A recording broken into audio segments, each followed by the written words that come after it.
Okay, we are live across the world coming to you. Okay, so all right, we'll begin our learning. Last week we left off. We had discussed the topic of how early you can begin Shabbos on Friday afternoon. What's the earliest you could do that? That was the Ramah at the end of Sif Beis. So we'll start by rereading that. We did read the Mishnah verse. I'll quickly review that outside, and I just wanted to show you one little piece in the Beur Halacha. Nothing crazy, but as far as art, so I just wanted to dedicate the shir today. It's my father's yahrzeit, so we're going to learn in his memory. Shmuel ben Kolonimus HaKohen. So we'll begin now. So the end of Sif Beis, the Ramah says that Imrod Selah. So in my edition, it's page Lamed Daled, very top. The Imrod Selah Hakdim Ulakabel Alav HaShabbos Miplag Hamincha Ve'elach Harishus Biyado. That if you wanted to really make things earlier, and you wanted to accept upon a person wanted to accept upon themselves Shabbos, you could do it from Plag HaMincha. You could do it from Plag HaMincha and onwards, but from Plag HaMincha and earlier, it's too early. So Plag HaMincha onwards, Harishus Biyadot, you have permission granted to you to do such a thing. And if you did that, if you did, accept upon yourself Shabbos at that point, so now all the malachos are no longer accessible to you. You are now forbidden in doing malacha. If you did accept Shabbos erroneously, too early, you thought you were accepting Shabbos, it's page Lamed Daled. If you accepted Shabbos too early, even though you had full intention that I was not going to do any malacha anymore, it is not Shabbos. You had some calculation error. Therefore, even if you had intention, it doesn't matter. And now, if you want, you could still continue doing malacha when you realize your mistake. But when you accepted Shabbat, then you can go back. If it's before Plag HaMincha, because there's no halachic basis to say that the next day could start earlier than Plag HaMincha, right? Plag HaMincha is the earliest time you could daven Mariv, according to one opinion in the Gemara. So, which is Rabbi Yehuda in the fourth parak of Brachot. He thinks you can daven Mariv. It's already the next halachic day, or not next halachic day. There's no more historically speaking, the Korban Tamid of the afternoon was already brought by then, and therefore you can sort of turn the calendar a little bit. You can't deny that the sun is. You could literally still see the sun on a clear day at Plag HaMincha, but you are allowed to from Plag HaMincha on fulfill Tosefes Shabbos, meaning the add-on. How early can you add on? You can only add on as early as the time of the previous Kamid Shel Bein Ha'arbayim, the afternoon of daily offering, was completed by. I think that's the theory by why you can't do Shabbos. So I can't do Shabbos at 1 in the afternoon, because in halacha that's still the time when the Korban Tamid was brought, and that belongs to Friday. So therefore, there's nothing earlier than Plag HaMincha that can be for Shabbos, for Tosefes Shabbos, which brings us to the very important point. It's a small point. It's a minor point in our day and age. The biggest factor here would be if there was a Beis HaMikdash and we had korbanos, but it's actually conceptually, I think, important. If you look at the Beur Halacha on the left-hand side of the page, where the star is all starred, but the Dibur Maschil is Miplag B'chulei. It's a very short comment. I don't know if you see that over there on the left-hand side. I can tell you how many lines down here. Right. Exactly. Okay. So they said 15 lines? 10 lines. Approximately 10 lines down. Right over here. There you got it right here. Miplag B'chulei. Okay, so he says here, I aim b'pri megadim. So that's a commentary on the Shulchan Aruch, who says shekas of the misha kibel alav Shabbos besoch hadalid milin, who de oraisa uva asay de tosefes Shabbos. If you take on Shabbos within the dalid milin, now, what does he mean by dalid meal? And dalid meal is the equivalent of 72 minutes, right? That's 4 meal. For 1 meal is 18 times 4, 72. So I think here he's talking about if you're taking it on according to Rabbeinu Tam, remember Rabbeinu Tam has this funny position that there's beginning of Shkia, end of Shkia. So you could do Tosefes as the Shulchan Aruch said, anytime during the Shkia, period of Shkia. So that's if you add on the Bein Hashmashos part, it's 72 minutes. If you're taking on Tosefes Shabbos in that realm, so then the Pri Megadim says it's you've accepted Shabbos on the Oraisa level because it's already after sunset in some realms. I mean, it's not really. It's within this time called sunset. It's very strange, and it is an assay, a biblical positive commandment of Tosefes Shabbos. You're fulfilling that biblical mandate of Tosefes Shabbos. Umin hazman hazeh ad plag hamincha. Now I think here he's going backwards. Min hazman hazeh backwards to plag hamincha. So from my read of this is from Shkia to plag hamincha. Hurak midirabana. Whatever we take on is only midirabana of fulfillment. Now, I believe that in order to fulfill Tosefes Shabbos on a biblical level, because we assume, according to most opinions, it's a biblical mitzvah to add something from the day to Shabbos. So that comes from the drush about the Yom Kippur, right? Me'erev ad erev Tish b'tu Shabboschem, and it says Tish b'tu Shabboschem. All Shabboses have this idea of extra to it. So I believe that even if you add a minute before Shkia, that is a fulfillment in Tosefes Shabbos. I don't think you can only go where Rabbeinu Tam's in the Bein Hashmashos period, not Bein Hashmashos, in the Shkia period, because for the rest of us that's meaningless. Because for the rest of us we consider that to be Shabbos. Not the rest of us, the rest of the poskim consider that to be Shabbos. So when he says here that it's the Rabbanan, that might be though, at a certain point, certainly on for biblical prohibitions. If you were to violate, let's say you accepted Shabbos early, and you cooked, you accepted Shabbos early, and you cooked, you violated what otherwise would be a biblical prohibition. I don't think we can say that it's a biblical prohibition. Because no one would tell you in the Beis HaMikdash times that now you have to bring a korban chatas. It doesn't make any sense because by Torah law, it's not Shabbos. Now, even though the idea of extending Shabbos might be positive biblical commandment, so when he says here, "Rak mi d'Rabbanan," I think he's talking about the negative aspects, the can't do's of Shabbos, that those are an extension midrabanan. The idea of extending the day slightly to add to Shabbos is a biblical concept. But it may not come along with the biblical prohibitions, meaning the add-on part is a biblical fulfillment in a positive sense.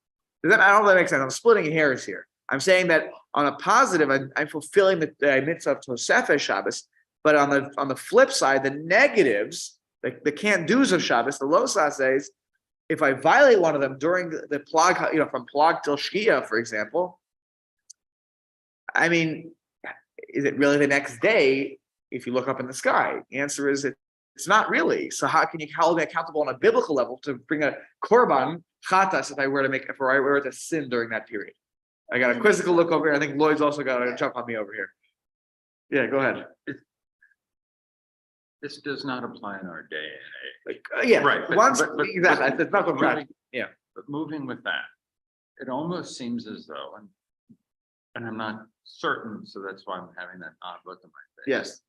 The text here almost says what we call sunset today, where the sun is beneath the quote horizon. Yes. Getting technical, did not necessarily to some at a certain point in time. That is correct.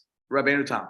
Right. And so what he's reading back is, as the sun continues to drop beneath the horizon by various degrees, it is an ongoing process. Correct. And so if it's, let's say, 2 degrees beneath the horizon, we today would say at Shabbos, he's saying, it could be read as him saying, you still are in a gray zone. If you accept Shabbos now, you have a chiyuv of Shabbos midoraita. Right. But if the sun were 2 degrees above the horizon, It's only the Rabban. it's only Durabana. That's correct, yeah. I think that's correct reading, yes. Right, and so as the sun continues to drop, at a certain point, what he considers to be that once you hit the 72-minute period, Then it's over, then it's for it's sure. over. Shabbos, right. It's definitely Shabbos. But you now have the super extra gray zone, where practically speaking, and we don't apply it.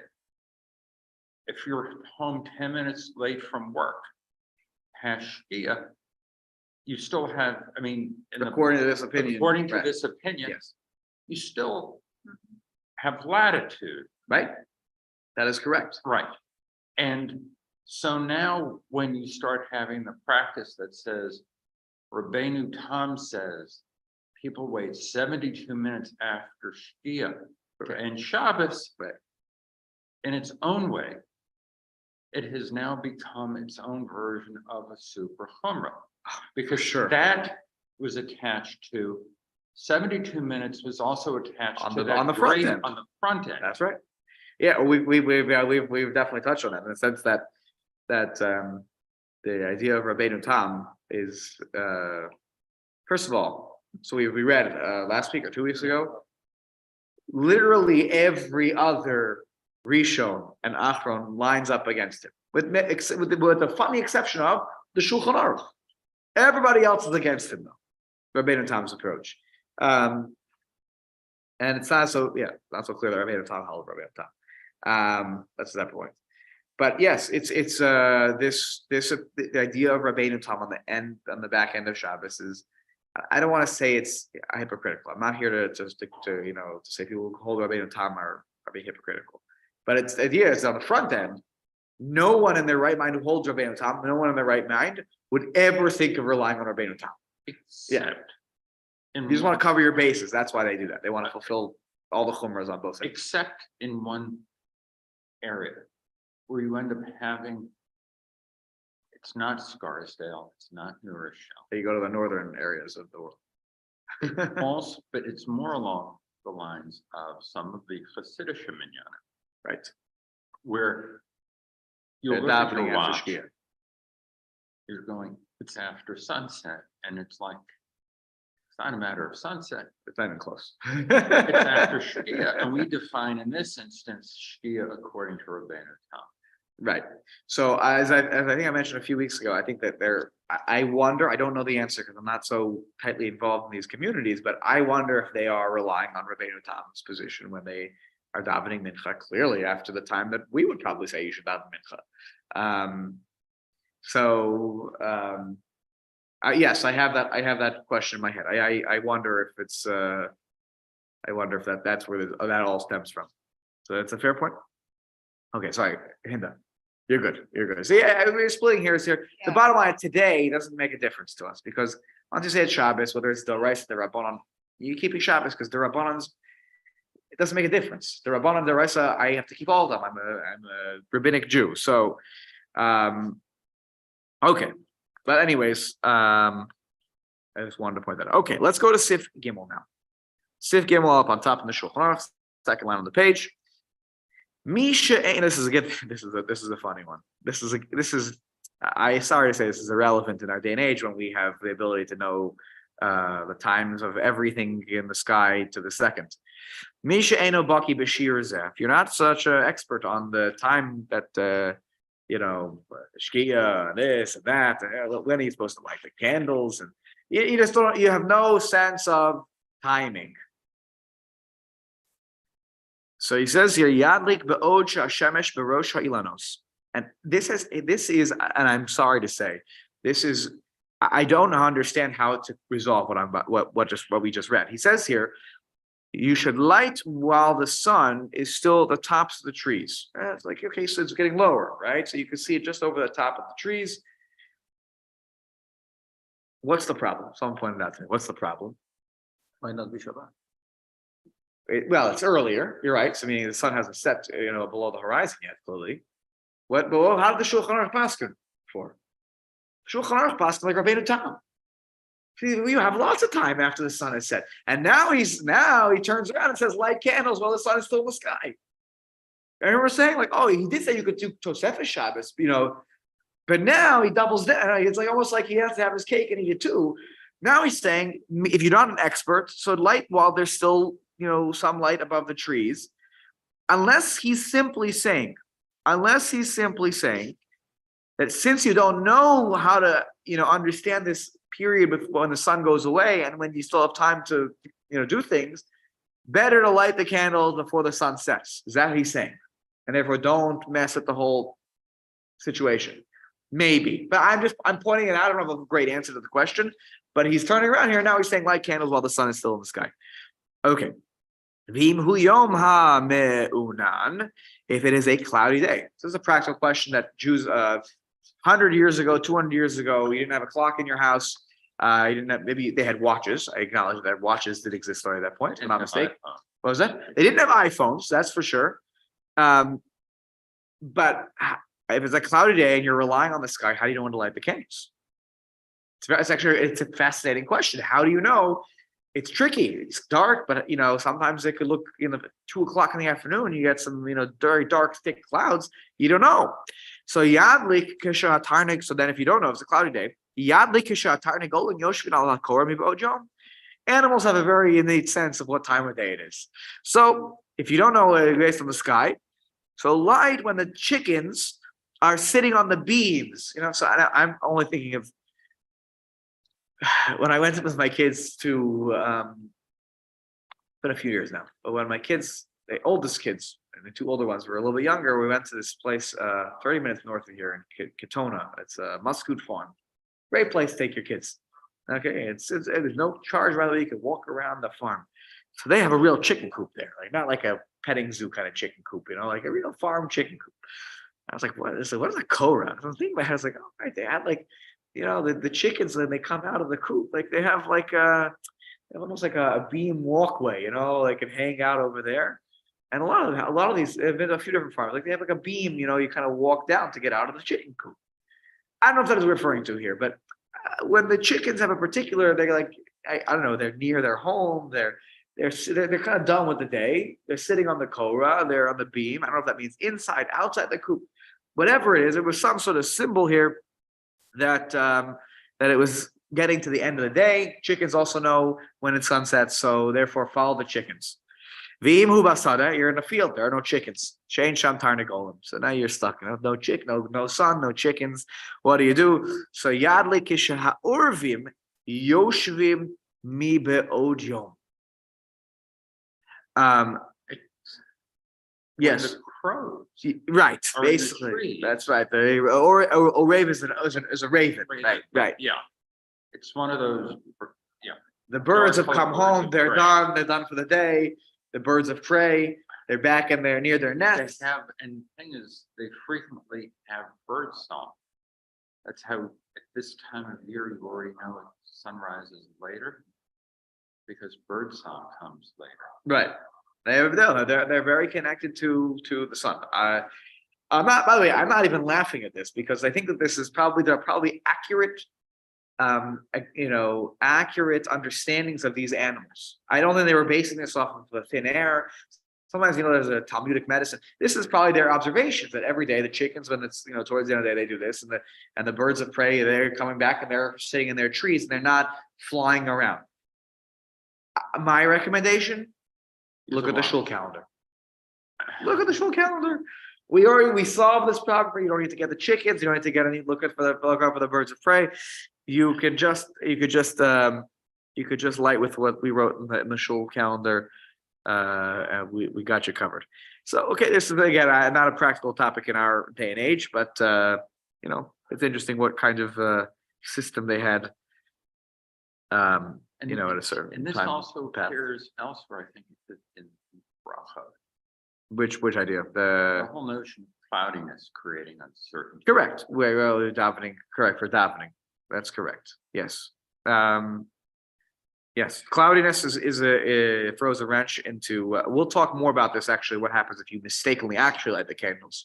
It was cloudy and you made a mistake, and now you lit them too early. Do you have to relight them?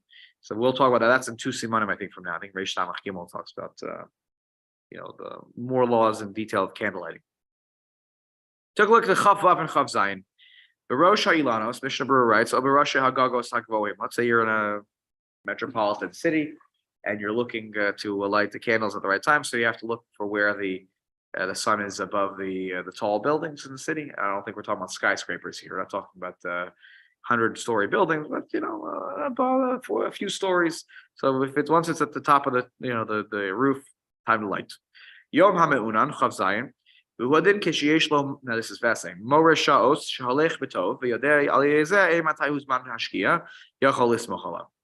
Fascinating. Anyone know what he said here? He says that this, just if it's a cloudy day, we'd said, oh, rely on this, rely on the chickens and the ravens. He says, if you have a Moreh Shaos, now what's a Moreh Shaos? Shaos obviously means time, hours. I believe a Moreh Shaos. I tried to look up the term to see if it was like some old usage of this term. I believe it means it tells time. Something that tells time. Moreh Shaos. Lahorot is to tell over, teach over. If you have something that tells time, so you have a clock, you have a watch, you have something else. Again, the Mishnah Berurah was living in a time when watches certainly existed. Right? I mean, watches are not a new thing. They used to be mechanical, right? They're not, yeah. So Shaholech B'tov, and it's a good watch. It's reliable. Not a watch that's unreliable. Shaholech Tov. That you know what time, and you know what time sunset is because you looked in the newspaper. And the newspaper used to tell you what time sunset is. Then you can go ahead and rely on that. Then of course you can rely on that. That's why I'm saying today, we have everything down to a science. Nothing to really work so hard at calculating anymore. Sif Daled. Last sif in this siman. Back up on top. Achar Anias Baruchu. After you answer Baruchu, right, at the beginning of Mariv, Afal Pisha Dayin Yom, even though it's still daylight outside, Afal Pisha Dayin Yom, Ein Me'arvin, Ve'ein Tomnin. You are not allowed to make an Eruv. You're not allowed to do Hatmana, which were things that we said that you could do Miva Od Yom when it was still early enough. And I would even add, if you go back to the list of the things that you can't do, if it was Safek Hashecha, if it was, you were allowed to do Hatmana if in Bein Hashmashos, where it was twilight. So meaning Shabbos has started technically, because we start Shabbos at sunset, and now it's twilight between sunset and nightfall. We had said in Sif Aleph, you can make an Eruv Chatzeros, like that's a city Eruv, or you can do Hatmana B'davar she'ena mosif havel, and as long as it's not adding heat. No, after that, after the sun is set, between sunset and 3 stars. So for you and I and all of us at the table, we're keeping Shabbos already. But with this, if you have a realization that this didn't happen, there's no Eruv Chatzeros. Okay, so I'm allowed to do the Eruv Chatzeros. It's the Rabbanan, it's Zman de Rabbana, it's a Ben Hashmasho. So the rabbis, didn't extend their rabbinic decrees. No. Until it's defined as night for the rabbi, for the majority opinion, which is, let's say, 3/4 of a meal after sunset. 13.5 minutes. You have a little extra window there. That was what we said previously. Hopefully that sounds somewhat familiar. We didn't forget everything we learned here. But I don't have to go back and look. It's confusing a little bit.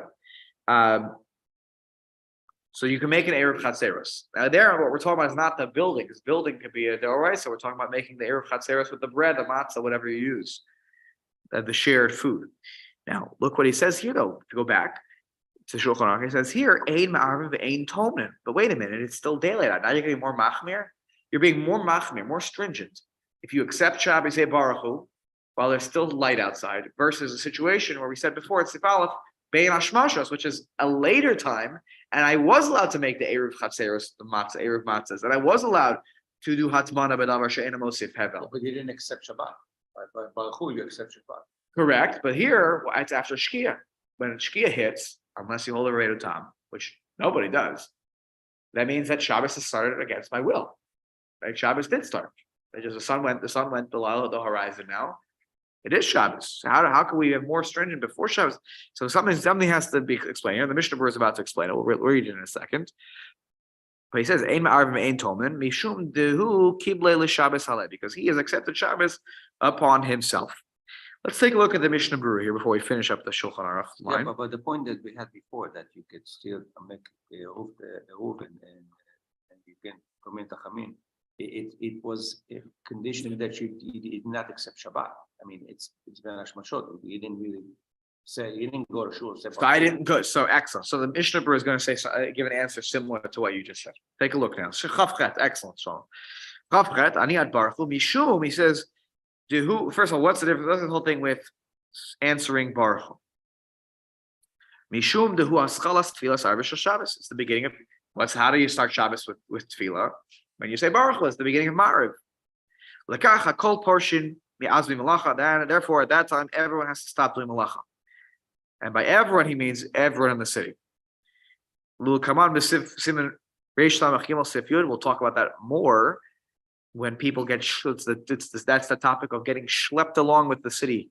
If you're in a city where the majority of Jews have accepted Shabbos at a particular earlier time, then you have been schlepped, whether you like it or not. Tahala is a very complex halacha in some sense. You've been schlepped along for the ride as well, that Shabbos has not started. Now, if you're in a community that has multiple minyanim, multiple shuls, that's a different story.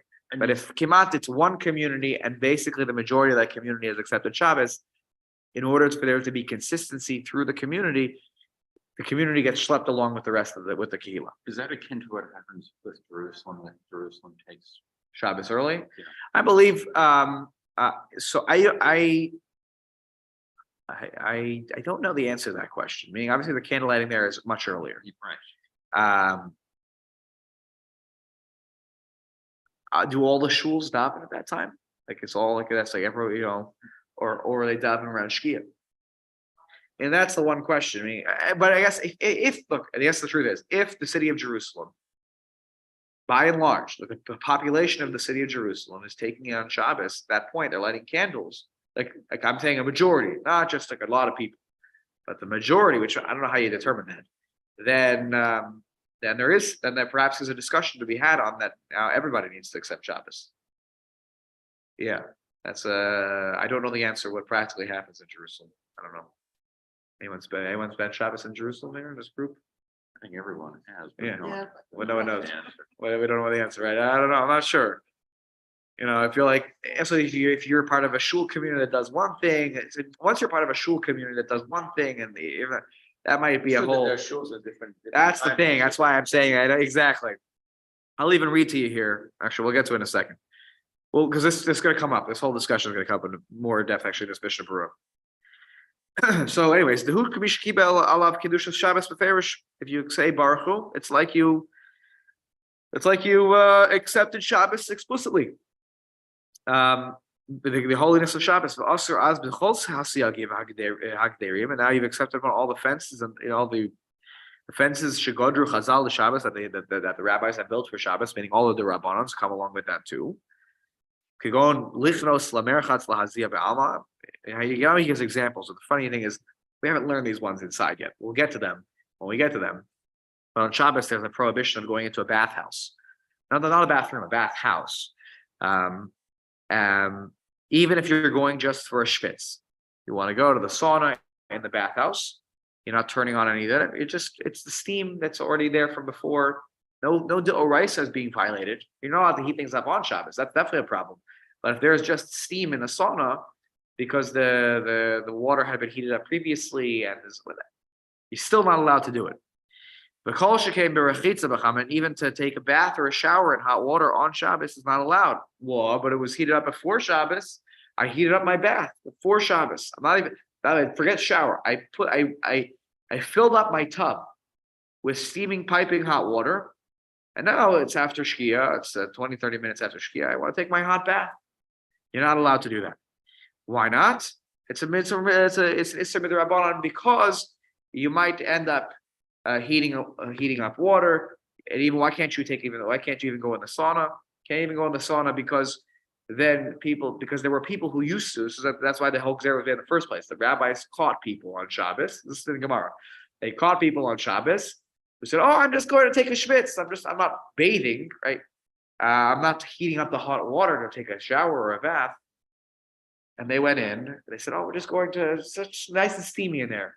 And what happened? They went to take a shower. They went to take a bath and they were heating up the water. And so the rabbi said, no one's allowed to go in at all, even for a schwitz. So it's in the Gemara in Shabbos. And that's really the case with all of the derabbanans. All of the derabbanans are not allowed on at that point once you accept Shabbos early. And the Shulchan Aruch comes along to teach us even the things that were permitted bein hashmashos in the twilight period. You go to Erubei Chatzeros Hatmana, like those two examples. That are certainly for the purpose of Shabbos. You can't say an Eruv is not for Shabbos. These are certainly for Shabbos. Hatmana is definitely for Shabbos. Kol Shavuos, any Rabbanon Shulatzorach mitzvah, which is for the purposes of a mitzvah, which we would allow during Bein Hashmashos, like a Kol Shavuos here meaning telling an Anju to do something for the purposes of a mitzvah. Afilu hache asur mikan. Unless now it's prohibited. Once you accept Shabbos with Baruch Hu, you're done. Why the difference? This is Shlomo's answer. The Kiva Love Shabbos affair, since I explicitly accepted Shabbos with my words, Baruch Hu, answering Baruch Hu is an explicit acknowledgement that it's Shabbos. Even though it's long before twilight, it's more stringent than accepting with the verbal acceptance than Bein Hashmashos that was accepted against my will. Now I'll add if you did light candles, we assume that lighting candles is a verbal acceptance of Shabbos, unless you explicitly had in mind that I'm not keeping Shabbos, that I'm not taking on Shabbos. But for let's say a person who's not lighting candles, I don't light the candles in my house. I consistently drive after my wife has lit the candles. They're in the 18 minutes of drive to shul here. Let's say that I realize that I go into the office here. I realize the Erev Chatzeros has been eaten by mice, and I have to make a new Erev Chatzeros. So I can make an Erev Chatzeros if I just haven't davened yet. Said Baruch Hu. So I can make an Erev Chatzeros to help save the community. So we have what to rely on for walking on Shabbos with carrying things. So that's why it's more mach. This is basically your answer. That when I say it explicitly, that is a very different story. It says here, Lo yitzuyar ha'hetera de ben hashmashos v'nizkar le'erev chatzeros lin erev chatzeros hatmana v'chi hagavna rakim hu b'makom she'ein sham sibur. Right? The lav hachi b'vaday rov hatzibur kilu kvar Shabbos be'ben hashmashos. V'hamiyot nimshachim achareim ba'karcha. So he says,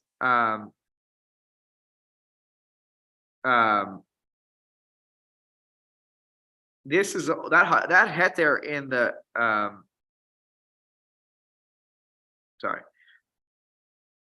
the ilav hache bevadei rov hatzibur kiblu kvar be'ashmashos. Right. Meaning, what's the case over there, Sif Aleph, where we allowed it, which actually goes against what I just said, actually. So scratch that from the record. The heter of bein hashmashos of erev chatzeros and atmana is only when there's no tzibur there. It's I'm in a remote place for Shabbos, right? Lo yitzuyar ha'heter of bein hashmashos haniskal le'ein erev chatzeros l'chi hagavna rakim hu b'makom sham tzibur. The lav hachi bevadei rov hatzibur kiblu kvar Shabbos, because if it's a place where there's a tzibur, most people do start Shabbos when they light candles, or it's like right before Shabbos they come to shul. They kept the Shabbos started, and by even certainly during Bein Hashmashos, most people have kept started Shabbos started Bein Hashmashos. So how could you not be? And what happens? The minority get schlepped along against their will once everyone else has accepted Shabbos. So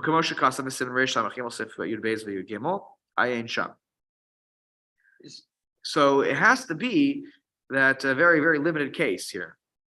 Sorry, go ahead, Lloyd. Yes. It almost seems as though he's stumbling over himself here. Yes. To try to reconcile competing / different customs and practices.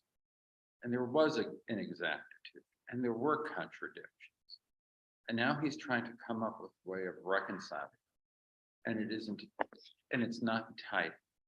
For Right. instance, you go ahead and he says you can accept it, Shabbos can be imposed upon you by the clock, or you can do it as a matter of volition. Right, And then it becomes, well, you also need to look at what the community is doing. right, And the prior statement of, oh, you have latitude in going, that ties into Rabbeinu Tam, that's only if you're alone. right. So that's why I'm just looking up one thing. There's some, I want to make sure I do not translating incorrectly here. When it says here, Lefiza lo yitzuyar. When they say Baruch Hu, you would have thought they were also saying Kabbalat Shabbat beforehand. So we're gonna get to that in a second. They didn't have Kabbalah Shabbat back then, time of the Shulchan Aruch. Sorry to make you. It was added on. This is a much later. It was added on by the Kabbalists, shortly after the Shulchan Aruch. But the Shlomo Alkabetz and some of his contemporaries are the ones who added Kabbalah Shabbos and Lechadodi. Lechadodi was composed by Rav Shlomo Alkabetz, who was after the Shulchan Aruch. That's why they didn't have. So you'll see in a moment, if you take a look at the last line of the Shulchan Aruch, he's going to talk about Mizmor Shir Yom HaShabbos. I did say. I said that's when. So for us, we say Mizmor. He says we say Mizmor Shir Yom HaShabbos. Then that's Shabbos for us. So they was already. They said one paragraph of Tehillim at least before Shabbos. Which is what happens when Erev Shabbos coincides with the Yontif. Right, exactly. We get rid of all the extra stuff. But I just want the key here. I don't know if you can help me out here, guys. He's trying to say, don't say that the heter ben hashmashos is only when there's no tzibur, because then it would only be a very limited case when you're alone. Man, I think he's saying, don't say that the heter lo yitzuyar hetera. I think he's saying that. I think he's saying, don't say that the heter is there. It is only in that case, because that would be too limited a case. Here, it's all about sorry. So let me back up. I think I understand this. The whole situation. This is really Shlomo's answer. When a Shabbos completely, started, and I can't do anything now, and even an Erev Chatzeros and Hatmana, that's when I've said Baruch Hu, or I said a verbal statement acknowledging the acceptance of Shabbos. I verbally made a statement. If I didn't say anything, and now it's Spanish Mashos, and I'm in a crazy rush, and because I'm always late, and okay, and I realized, I forgot to do Hatmana. But I didn't get to shul yet, and whatever. But even though everyone else has already accepted Shabbos because they weren't as late as me, and and now I'm stuck being a shmashos. I did these 13 and a half minutes. So what happens? These 13 minutes. I'll do my Atmana then. I should have done better. But because I didn't verbally accept Shabbos, I can do that, even though the rest of the Kehillah has accepted Shabbos. Since I never made a verbal declaration, that heter ben hashmashos is still available to me. Now, if you so that does open the door to what I said, right? When I come to shul, I have not made a verbal declaration. I daven mincha. I even daven in the early parts of the Kabbalah Shabbos. That's not a verbal declaration of Shabbos. That's a bunch of chapters in Tehillim. If with that we realize, the Erev Chaseres have to be fixed, I think we could do it. I think here lots of lo yitzuyar means that don't say that the heter is this very narrow, limited thing. I think I'm going to double check how to make sure I'm reading this correctly. Now, what I wanted to share with you though is this idea of the Bal Karcha. It's against your will. So in my addition here, the extra comments, they write here in the Beurim Musafim, extra comments. Aval b'shnei batei knesses. Let's say you have at least 2 shuls in your town. Kasav lekaman she'ein echad nigrar acharei chaveru. One shul doesn't get affected and dragged by the other one. Boy, would you can imagine the inter-shul politics. If one shul felt like it could impose Shabbos on the other shul, oy vey. Aval be'ofen sherov moshavos Yisrael. This goes back to the Jerusalem question. Aval be'ofen sherov moshavos Yisrael. But if most of the moshav is like the community. If most of the Jewish communities in the city kiblu alein es Shabbos. Kasav le'el shadino chamor yosami kabbalah satzibur. That's even more stringent than just an individual community. I'm not sure what Rov Moshavos Yisrael means though. Most communities in that area, most Jewish communities I don't know. So we'll leave it at that. Just know that if you're a part of a multi-shul community, then you do whatever your shul does. If you go to both shuls, great. So now you can accept the leniency of each whatever community you're a part of. Okay. Let's go back now in the Mishnah. We're finish up these comments. And the Be'er Halacha says in the name of many Achronim, the Dafka al Yedei Baruch Hu Shu Kabbalas Shabbos Shel Tzibur. Avalim Yochid Kiba Alav Shabbos Viv Ojom. This only applies if a person says Baruch Hu in the context of the Tzibur. But if an individual accepts Shabbos upon himself, him or herself, Biva Ojom, while it's still daylight, Lo Chamer B'Ben Hashmashos. It's no more stringent than Ben Hashmashos. V'chein Mashma Mimagen Avraham Sif Katan Zayin. That's what it seems. Mimagen Avraham seems to say this as well, which pulls back the stringency a little bit more. Which is to say that if the tzibur does it, okay, that's one thing. I'm part of the tzibur. I accepted Shabbos early along with the tzibur. Then Shabbos, I can't make an Erev Chatzeros, we're more strict. But if the tzibur, but if I'm an individual and I accept Shabbos before davening at shul, I say, I want to take on Shabbos early, and then we realize I didn't do Hatmana, let's say at home, you can go ahead and do Hatmana. Because there's no more stringent than Ben Hashmashos, the halacha ben hashmashos that we talked about before. Okay, let's take a look at Chav Tes Shadayin Yomhu Rod Salomar Afilu Huzman Harbe Koda ben hashmashos. It's still daylight out, and I've accepted Shabbos with and the community said Baruch Hu, and there's still a lot of time before the sun sets. As long as Kol Shu Achar Plag HaMincha, it's binding. As long as after Plag HaMincha, it is binding. So when I grew up, in Columbus, Ohio, so the sun sets. I would say about an hour later than it does here, which makes sense. It's on the western part of the Eastern time zone. Shabbos ended, on the latest Shabbos of the summer, it was close to 10 o'clock that Shabbos would end. And on the front end of Shabbos, it was not so practical that the sun is setting close to 9 o'clock and people want to eat. It doesn't make sense. You're daven, and you're going to come home and eat your meal at 9:30 p.m. It's Meshuggah. So, or whatever the number is, to get until the time you get home. So my shul's custom was always we daven before Plag on Friday nights and after Plag. So before Plag was Mincha, and then Kabbalah Shabbos, and then Mariv. So we daven before and after. So as long as you're accepting the Shabbos, meaning the Kabbalah Shabbos, the Baruch Hu happens after Plag HaMincha, you're fine. You're fine. Then you can take on Shabbos. Sif Katan Lamed, Ein Ma'arvin ve'Ein Tomnin, Afil Dvar Mitzvah. The stringency here is that if verbally with the tzibur you've accepted Shabbos, now you're no longer allowed to even do things that we've said you're allowed to do lidvar mitzvah, unless it's a part of another heter. The shvus from makom mitzvah, that double the rabbanon. You can couple two the rabbanons, which we'll talk about when we get to that topic. But that heter we mentioned in Sif Aleph is off the table at that point. Now, let's go back to the Shulchan Aruch. Last line of the Shulchan Aruch in this Siman is Ula Didan. And for us, he's talking in his day and age, Shulchan Aruch. Have Amiras Mizmor Shir Yom HaShabbos, Ka'anias Baruch Hu L'Didu. When we say Mizmor Shir Yom HaShabbos, that's like their Baruch Hu. Right? Now, that's the interesting thing. Why is Mizmor Shir Yom HaShabbos binding? It's just a paragraph from Psalm. If I say Mizmor Shir Yom HaShabbos, and I don't have kavanah to accept Shabbos, it shouldn't be binding, by the way. Yeah, because you said Tehillim is part of Tehillim, it in a regular. If I after Plag HaMincha, I'm saying Tehillim, I'm looking over. There should be nothing binding about it. Just because it says Mizmor Shil Yom HaShabbos in the beginning, that doesn't mean it's binding. But take a look at Sif Katan Lamed Aleph in Mishnah Berurah. Mistama Kevan Shemazkir Shabbos, since it does say Shabbos, and I'm intending to do Shabbos now. When I'm saying this, I'm about to do Baruch Hu in a minute. Hameki Kabbalah. Therefore, we treat it like an acceptance of Shabbos. But I would add, by the way, and I'm going to make a chiddush here. So you'll take this to the bank if you want. I've never heard anybody say this, but I believe it's correct.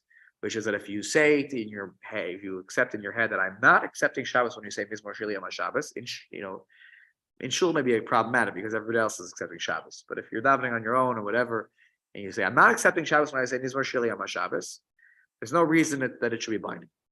Same way that if I light candles, and I say I'm not accepting Shabbos, it's not Shabbos. Now, the one caveat is usually in the winter when you're saying Mizmor Shel Yom Shabbos, it's already Shabbos anyway, so it doesn't matter. But in summertime, it could be relevant, though I'm not sure why you would do that. It doesn't really make any sense to me. But it's my own chiddush that I think if you had in mind that it doesn't count, it shouldn't count. The cost of Magen Avraham writes, "V'ata noagin lo Mizmor Shir v'gomer, v'hilahachi osin kol malachos ad baruch hu." And by the way, I proved in my statement, the Magen Avraham said, we do say Mizmor Shir, in his day. He was the 17th century, Poland. We do say it, but even so, people still do malacha until Baruch Hu. As long as all is before sunset, before twilight. Why do they still do malacha after Mizmor Shel Yom Shabbos has been said? Because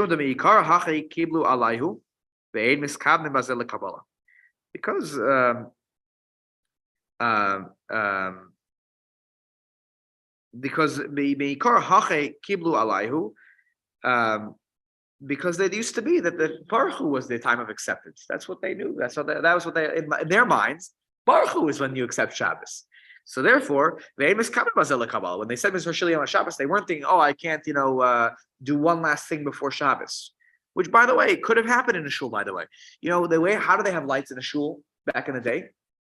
Candles. So right before Shabbos, you want to light your candles, right before Shabbos because that will last longer.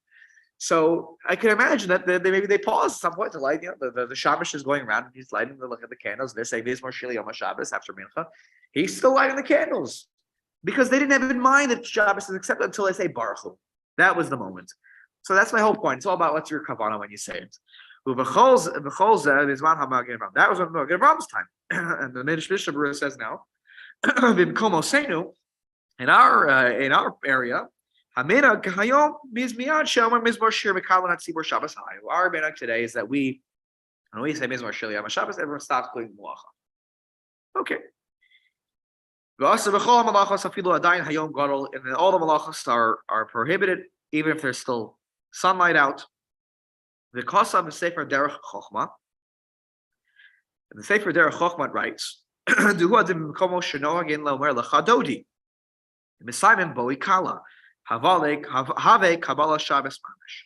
in the places where they sing lechadodi, they say the prayer, which is what we do, and they end with boi kala. Whenever we turn around at the end of we bow to the back, welcoming in the Shabbos queen. Makes a lot of sense, by the way. Some people say that when you say boi kala, that is the acceptance of Shabbos. Have Kabbalah Shabbos mamish. That's the acceptance of Shabbos completely. The Aruch HaShulchan paskins like this halacha l'maaseh that when you say, which would have actually been a problem during COVID when we were davening. Remember that? I don't know if everyone tuned in. We davened Kabbalah Shabbos up until Mizmor Shel Yom Shabbos on Zoom together, so we had some sense of tzibur. And then we stopped and we shut it off. But if boi kala is really the acceptance of Shabbos, then we had a problem because now it's Shabbos and we all have our computers on. We're all being videotaped and whatnot. So the Aruch HaShulchan would say yes, it was a problem. What's the proof against the Aruch HaShulchan? Is that we don't. That seems not to be our minhag. Why? Rav Elyashiv points out that there is some. Is it Rav Elyashiv? Yes. In shul, if you've ever been in shul, what happens after after L'chadodi for Mizmor Shir? If there are mourners there, we welcome them in. Okay, great. How can you do that if it's Shabbos? You're not allowed to really acknowledge mourning in public once it's Shabbos. That's dafka why we acknowledge the mourners right before we say Mizmor Shel Yom Shabbos. Right, we sort of said this is you were sitting out while we were singing and joyous about bringing in Shabbos. We're welcoming you in now. Welcome to Shabbos. Okay, that's why you're coming in now. So Rav Elyashiv points out you can't say that that is a minhag that we usually say. That's the point. We're menachem avelim. We do menachem avel or menachem avel, and therefore it can't be Shabbos. So by doing that, we obviously don't have that kavanah in mind these days. If I look at every siddur that's printed, that's where it says Hamakam Yanachim. So I think that, with all due respect to our Aruch HaShulchan, who I usually I personally will follow. I think that it's against what's practically happening on the ground in terms of people's kavanah. Okay, we'll stop here. That's the end of this siman. We'll begin with siman Reish Samech Bet next time. This is a great siman. It's lighter. It's lighter in the sense that it's not like difficult concepts to grasp. It talks about that you should have your table should be ready. You should be dressed nicely in a certain way. In terms of how you prep for Shabbos, it's nice. That's all I'll say. It's a nice siman, and so we can enjoy it without breaking our heads too much, and then we'll get back into breaking our heads in the next siman after that. So it goes, it ebbs and flows. All right, next week. 3 and on Sunday.